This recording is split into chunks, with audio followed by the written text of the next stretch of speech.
राधे राधे दोस्तों, जय श्री श्याम। कैसे हैं आप सब लोग? आशा सब लोग बहुत अच्छे होंगे, मज़े में होंगे, बढ़िया होंगे, स्वस्थ होंगे, मस्त होंगे। और सुबह सुबह का टाइम हो रहा है, सभी लोग अपने अपने काम में बहुत व्यस्त होंगे और मैं भी काफ़ी व्यस्त हूँ। मैं सच में बता दूँ, कल मेरी तबीयत ठीक नहीं थी तो मैंने बच्चों से कहा ऊपर से कपड़े उठा लाओ, तो ये गोलू थोड़ा मक्कारी तो करता ही है। अभिषेक होता तो शायद ऐसा नहीं करता। उसने सारे कपड़े उठाए, गीले सूखे सब मिला के सब सोफे में पटक दिए। तो उससे क्या हुआ ना, जो कपड़े सूखे थे ना वो भी गीले गीले से हो गए। और फिर ऐसा होता ही है, देखो ऊपर से फिर ना मुंह भी किस तरीके से कर रहा था, तो मैंने इसकी पिटाई भी लगाई है। मतलब गलती भी कर रहा है, ऊपर से मक्कारी भी कर रहा है, तो इसे मैंने फटकार लगाई है। मैंने कहा इससे अच्छा तो मैं ही उठा लाती जाके कपड़े। सारे कपड़े इसने ख़राब कर दिए और हंस भी रहा था ऊपर से। और तब तक फिर मैंने कहा हो गया, काफ़ी डांट लगा ली, अब सब काम मैं ही संभालती हूँ।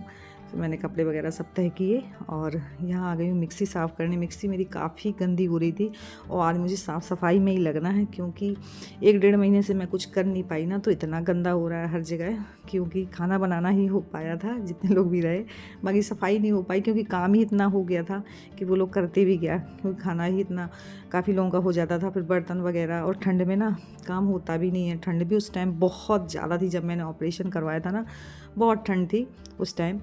तो यहाँ बास्केट वगैरह भी काफ़ी गंदी हो रही थी, वो मैंने धुली हैं। आज मुझे लग रहा है कि पूरा दिन ना मेरा ऐसे ही सफाई करते ही निकल जाएगा। इसके बाद मैं आ गई हूँ मैं झाड़ू लगाने। तो यहाँ मेरी लग रही है झाड़ू। कपड़े वगैरह मैंने सारे तह करके रख दिए ही थे, और जहाँ मुझे हेल्प लेनी होती है वहाँ थोड़ा थोड़ा बच्चों से ले लेती हूँ।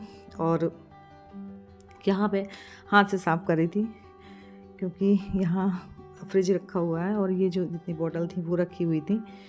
और यहाँ मैं साफ़ कर रही थी जितनी भी टाइल्स ये लगी हुई है ना यहाँ पे आंगन में, तो इसमें धूल जैसी चढ़ गई थी, क्योंकि काफ़ी दिन से अच्छे से सफाई हुई नहीं। तो मैंने कहा इस तरीके से हाथ से ही साफ़ कर लेती हूँ। तो वो साफ़ किया, टैप वगैरह साफ़ किया। और किचन में बहुत ही, कहीं सब्जी के दाग, कहीं चाय, कहीं कुछ भी, मतलब ऊपर तक ही छिड़काव जैसा हो रहा था। मैंने स्क्रबर लिया है, उसी से साफ़ कर रही हूँ। और इसके बाद मैं आ गई हूँ ये साफ़ करने। ये भी बहुत गंदा हो रहा था वाश बेसन, तो मैंने ब्रश ले लिया है और हार्पिक डाला हुआ है, तो उससे ही साफ़ कर रही हूँ। तो टाइम तो लगेगा, लेकिन हाँ साफ़ हो जाएगा। तो मैंने कहा अगर मैंने 1-1.5 महीने ही हाथ नहीं लगाया ना घर में, तो घर ऐसा लग रहा है ना देखने में कि शायद ये मेरा घर है ही नहीं, इतना ज़्यादा गंदा हो गया। शिवानी रही थी तो शिवानी तो कर नहीं पाती थी, उसके वजह से श्याम बहुत परेशान कर रहा था, तो वो तो बस उतना ही कर पाती थी। सो फ्रेंड्स, जैसा कि आप सब लोगों को पता है कि जब से मेरा ऑपरेशन हुआ है तब से मैं मेहनत वाले काम ज़्यादा नहीं करती। और झाड़ू पोछा एक ऐसा होता है जिसमें मेहनत तो लगनी ही लगनी है। तो पोछा के लिए मैंने इतना अच्छा सॉल्यूशन निकाला, इतना अच्छा हल निकाला है, ऐसा प्रोडक्ट मंगवाया है जो जिसे देख के आप लोग भी खुश हो जाएंगे, जिसमें ना ही तो मेरी ज़्यादा मेहनत लगनी है और ना ही समय लगना है। बहुत ही जल्दी नीट एंड क्लीन करके फ्लोर को देगा। तो चलिए मैं आप लोगों को दिखाती हूँ। और मैं बात कर रही हूँ अगारो के रीजेंसी इलेक्ट्रिक स्पिन मॉप के बारे में, जो कि बहुत ही ज़्यादा यूज़फुल प्रोडक्ट है। तो चलिए देर ना करते हुए चलिए मैं आप लोगों को दिखाती हूँ। और जैसे ही ये इलेक्ट्रिक स्पिन मॉप का बॉक्स आया था ना, तो गोलू मेरा अनबॉक्सिंग करने के लिए बहुत ही परेशान था और उसने निकाल भी लिया था। मैं बता दूं कि अगारो के जो प्रोडक्ट होते हैं यूज़फुल होने के साथ साथ सुंदर भी बहुत ही लगते हैं, जो कि बच्चों को बहुत ही ज़्यादा फैसिनेट करते हैं। तो यहाँ मैं एक एक सामान करके निकालती जा रही हूँ, सारा सामान, कि इसमें कौन कौन से पार्ट हैं जो कि इसके साथ में आए हुए हैं। और एक फिर मैं सारों को डिस्क्राइब करके एक एक करके बता दूंगी आप लोगों को। और इसके साथ में ना 2 माइक्रोफाइबर पैड्स भी आए हैं, 1 साल की वारंटी कार्ड भी है, और साथ में है यूज़र मैनुअल, और ये पानी का बीकर वाटर टैंक में डालने के लिए, और साथ में है चार्जर। और ये है मेन यूनिट जो मैं आप लोगों को दिखा रही हूँ, कितना क्यूट है। और सबसे अच्छी बात इसमें है कि आपका ये हैंडल है ना हर जगह मुड़ने वाला है, कोई किसी भी डायरेक्शन में। और ये है माइक्रोफाइबर पैड्स, और एक पेयर और है। और सबसे अच्छी बात ये है कि जब भी आपका काम ख़त्म हो जाए आप इनको धुल के सुखा के फिर से अटैच कर सकते हैं, क्योंकि इनको अटैच करना बहुत ही ईजी है। तो सबसे अच्छी बात मुझे इसमें ये लगी। और ये देखिए हर जगह को मूव हो जाता है, और ये लाइटिंग है, और बीकर है वाटर टैंक में पानी डालने के लिए, क्योंकि इससे ही स्प्रे करके गंदगी को साफ़ करते हैं।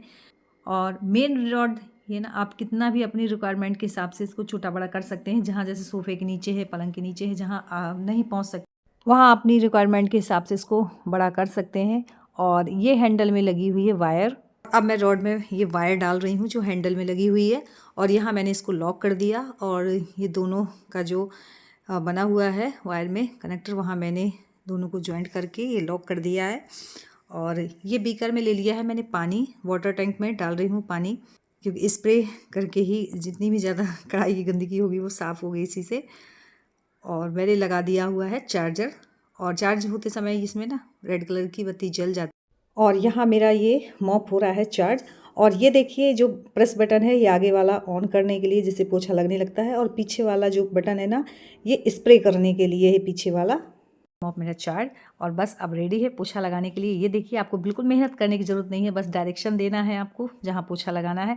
और ये हर फ्लोर के लिए है, वुडन हो और टाइल्स मार्बल कहीं के लिए भी, हर फ्लोर के लिए यूज़फुल है। और जहाँ आप पहुँच नहीं सकते, जैसे पलंग के नीचे है, सोफ़ा के नीचे है, तो बस आपको रॉड लंबी करनी है। और जहाँ बच्चे हों भला वहाँ गंदगी ना हो, तो बस स्प्रे करके देखिएगा, फटाक से साफ़ हो जाएगा, फ्लोर कितना भी गंदा हो। तो बस इस इलेक्ट्रिक स्पिन मॉप से देखिए मेरा फ़र्श कितना हो गया है नीट एंड क्लीन, और गंदगी हो गई बिल्कुल से साफ़। ये तो है भाई मेरा स्पिन मॉप, और मुझे बहुत ही अच्छा प्रोडक्ट लगा। और इसकी मैं डिस्क्रिप्शन बॉक्स में लिंक दे दूंगी, जहाँ से जाके परचेस आप लोग भी कर सकते हैं, अपने काम को ईजी बना सकते हैं। और धूप आज अच्छी निकल आई है ना, तो मैंने वहाँ बाथरूम में नहीं धुले ये बिल्कुल भी, डोरमेट सब बाहर लेके आई हूँ, क्योंकि बहुत गंदी हो रही थी। पहले तो मैंने पानी गर्म किया, क्योंकि इनकी गंदगी ना पानी गर्म करके ही छूटेगी, बहुत ज़्यादा ख़राब हो गए थे। धूप निकल नहीं रही थी तो कोई इनको धुल भी नहीं रहा था, गंदे ही गंदे में पैर पोंछते रहे सब, लेकिन ये धुले नहीं गए, बहुत ही गंदे। मतलब मुझे मेरा इनको देख देख के ना सिर चढ़ रहा था। आज तो मैं इनको बाहर ले आई और बाहर ही धुले हैं सारे कपड़े, और अभिषेक को भर दिए हैं टब में कपड़े सारे। तो ये बोले थे कि मम्मा ला मैं ऊपर रखाता हूँ, तब आप आराम से डाल देना। तो जब तक मैं नहाने लगी, इसको कपड़े मैंने धुल के दे दिए, तो ये जा रहा है ऊपर डालने। आज इनकी भी सबकी छुट्टी है, तो घर पर ही थे ये सब। तो यहाँ मैं डाल रही हूँ कपड़े, आ चुकी हूँ नहा के सारे कपड़े, मैंने कहा फैला देती हूँ। धूप भी आज ठीक ठाक है, और बच्चे ना काफ़ी हेल्प कर देते हैं कि कपड़े उठाना, वहाँ नीचे से ऊपर लाना, कोई भी वज़न का काम होना, तो वज़न वाला काम तो मुझे करने ही नहीं देते, हाथ से ही छीन लेते हैं। तो चलिए, कम से कम ये तो रहता है कि जहाँ मुझे हेल्प की ज़रूरत होती मिल जाती है। तो यहाँ मैं डाल रही हूँ कपड़े सारे, और कपड़े डालने के बाद में यहाँ ना लकड़ियाँ ऐसे ही रखी हुई थी परसों से ही, मैंने कहा चलो इनको चूल्हे के पास रख देती हूँ। और यहाँ मैं साफ़ करके गई थी, तो देखिए यहाँ मटकी फोड़ दी है गोलू ने, तो वहाँ पूरा कचरा हो गया। बस यही होता है कि कहीं साफ़ करके जाइए, कहीं गंदगी, थोड़ा गोलू करता भी है शैतानी।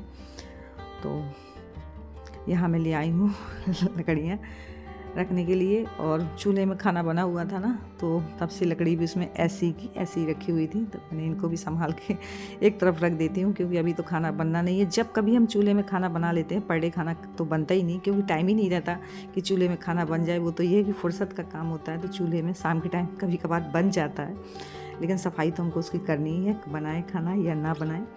और मैं बता दूँ, मैंने आज ना सुबह चाय पी भी नहीं थी, मैंने कहा सबसे फ्री हो जाऊंगी तब जाके चाय पीऊँगी। मेरा मन ही नहीं कर रहा था, पता नहीं क्यों, मतलब लग रहा था कि जब तक मैं अपना घर साफ़ नहीं कर लूँगी ना, तो मुझे चाय नाश्ता कुछ भाने वाला नहीं है, बिल्कुल भी अच्छा ही नहीं, इच्छा ही नहीं कर रही थी मेरी।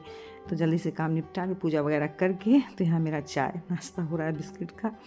और अभी मुझे ना लंच भी बनाना है, तो लंच में आ गई हूँ मैं गोभी तोड़ने के लिए। मैंने कहा भले ही छोटे छोटे हैं, लेकिन मैं गोभी आलू ही बनाऊँगी। एक बात बोलूँ ना, घर का कुछ भी हमारी मेहनत का होता है ना, तो बहुत ही उसकी खुशी अलग होती है। भले ये गोभी बड़े नहीं थे, लेकिन मेरा मन इतना कर रहा था कि मैं छोटे छोटे ही तोड़ लूँ। ये तो बहुत मना कर रहे थे कि अरे इतने छोटे छोटे गोभी तोड़ने में लगी हो, थोड़ा बढ़ तो जाने दो, लेकिन मन ना मेरा उतावला था। मैंने कहा मैं इन्हीं की सब्ज़ी बनाऊँगी। और यहाँ लेके आए थे जलेबी खुश करने के लिए, क्योंकि अभी तक मैंने कभी ऑयली कुछ खाया ही नहीं है। तो बोले थे यार टेस्ट कर लो, खाने लगो, कुछ ऐसा नहीं। वो थोड़ा सा ही दिया मुझे प्लेट में, सब लोगों ने अपने प्लेट निकाल लिया। बोले थे ज़्यादा रख देंगे तो ये ज़्यादा खा जाएगी, फिर दिक्कत हम ही को होगी, इसलिए इसको थोड़ा ही देते हैं। तो सबसे थोड़ा ही मुझे दिया। और फिर आ गई हूँ मैं किचन में खाना बनाने। मैंने चलो खाना बना लेते हैं, क्योंकि अब लंच का भी टाइम होने वाला है। तो यहाँ मेरी बन रही, और खाना वगैरह बनाने के बाद में यहाँ मैंने सारे अलमारी के कपड़े निकाले। आज सारा दिन मेरा ऐसा ही चला जाएगा, क्योंकि सारे कपड़े ना एक में ही सब, किसी का पैंट, किसी की शर्ट, किसी के, मेरे सलवार सूट हो गए, साड़ियाँ हो गई, ब्लाउज, मतलब एक साथ ही सब घुसे, ये जैसे बच्चे पाते हैं वैसे घुसेड़ते गए। तो मुझे आप लोगों से ज़रूरी बात करनी थी। मेरे पास कल कॉल आया था, मम्मी जी बोल रही थी कि तुम आ जाओ बेटा, क्योंकि अब नीलम का टाइम नज़दीक आ गया है, कभी भी हो सकता है, उसका टाइम आता ही जा रहा है। तो मैंने कहा मम्मी से कि मैं कोशिश करूँगी मम्मा आने की, लेकिन देखते हैं, क्योंकि छुट्टियाँ शायद भर सेशन नहीं होंगी। मैं भी सोच रही हूँ कि मुझे ऐसे टाइम पे पहुँच जाना चाहिए भाभी के पास, लेकिन कोशिश करूँगी, बाकी आगे देखते हैं, क्योंकि उनके पास भी वहाँ कोई है नहीं है। शिवानी श्याम की वजह से नहीं जा सकती, क्योंकि श्याम बहुत परेशान करता है और बड़ी वाली दीदी घर में अकेले हैं, तो उनके यहाँ भी काफ़ी दिक्कत है, काफ़ी जानवर हैं, तो दीदी तो जा ही नहीं सकती। तो देखते हैं क्या व्यवस्था बनती है, अभी कोई कंफर्म नहीं है, कोशिश करूँगी जाने की। तो बस यही है फ्रेंड्स, और यहीं पे कर रही हूँ ब्लॉग की एंडिंग। और मेरा आज का ब्लॉग कैसा लगा तो लाइक ज़रूर कर लीजिएगा, न्यू है तो जल्दी से सब्सक्राइब कर लीजिए, ताकि मेरी वीडियोस कोई मिस ना हो, यूँ ही आप तक पहुँचते रहें। मिलती हूँ नेक्स्ट ब्लॉग, तब तक के लिए बाय।